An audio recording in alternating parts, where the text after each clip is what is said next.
Assalamualaikum warahmatullahi wabarakatuh. Salam budaya, Rahayu, Om Swastiastu.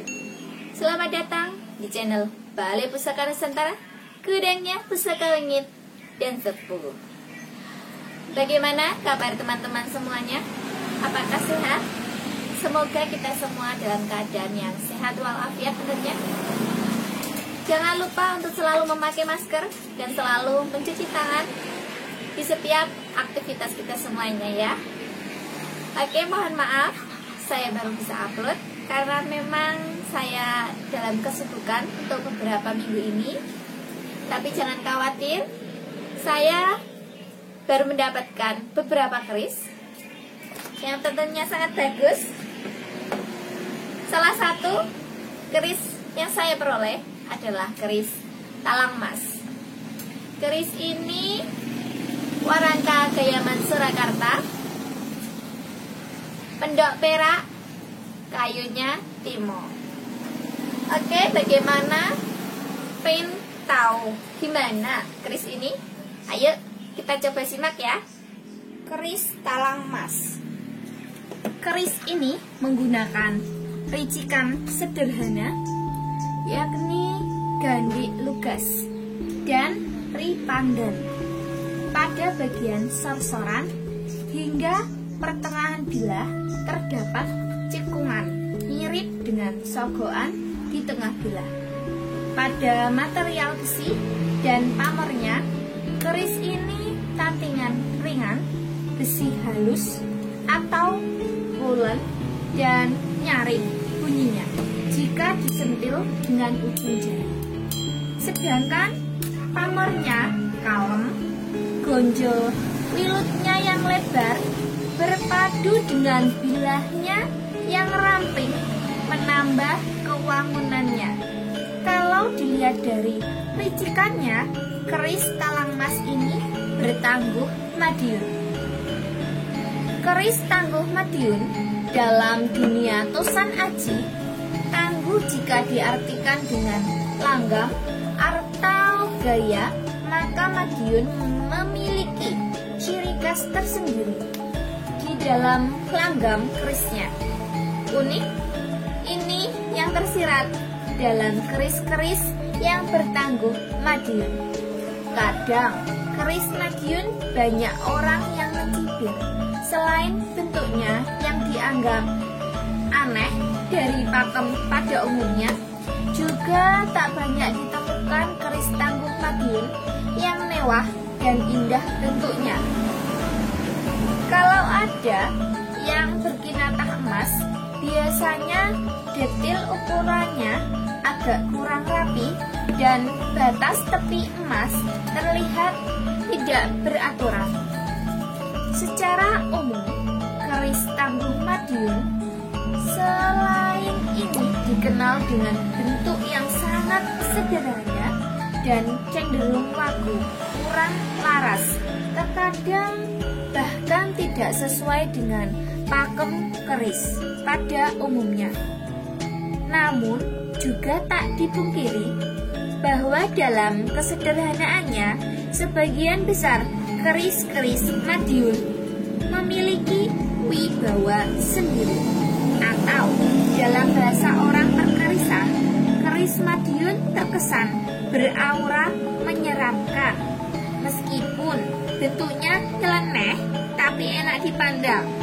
Nyeleneh itu artinya berbeda dengan kebiasaan atau dari pakem keris pada umumnya.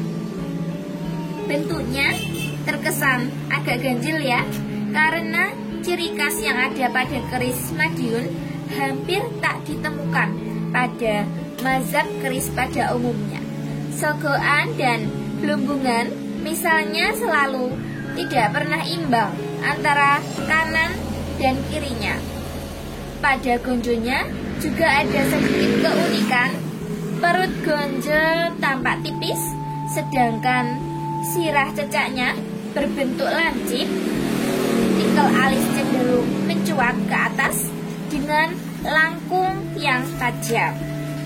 Ada juga keris Madiun yang terbentuk dan antara bentuk dan garamnya itu bagus, terutama pada awal abad ke-19-an.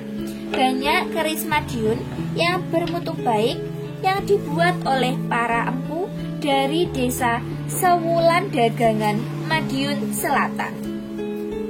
Di daerah ini, konon pada tahun 1500-an pernah bermukim Empu Darmo yang makamnya juga terletak di desa tersebut. Berdasarkan cerita tutur dari masyarakat desa Sewulan, merupakan tanah perdikan yang dihadiahkan oleh seorang raja pada akhir kerajaan Majapahit. Sewulan berasal dari kata sewu dan kuwul. Sewu adalah 1000, sedangkan kuwul sama dengan ukuran tanah yang diperkirakan seluas 1 hektar. Konon pada zaman Demak, di tanah perdikan ini tinggal seorang empu keris dari kerajaan Islam pertama Jawa, yaitu yang bernama Empu Suro. Yang Empu Suro ini diyakini oleh masyarakat sebagai Ki Umyang dari Demak. Pada zaman Mataram Kartosuro, Sewulan merupakan salah satu desa di Madiun yang membuat keris untuk kepentingan keraton. Sekitar pemerintahan Susuhan Amangkurat II, Susuhan Amangkurat III, Sunan PB1, dan Sunan PB2.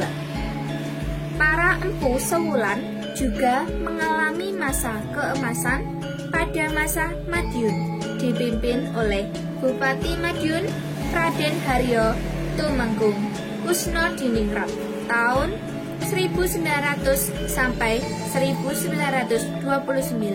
Karena pada masa itu semua lurah di seluruh Kabupaten Madiun mendapat hadiah berupa keris buatan para empu Sewulan.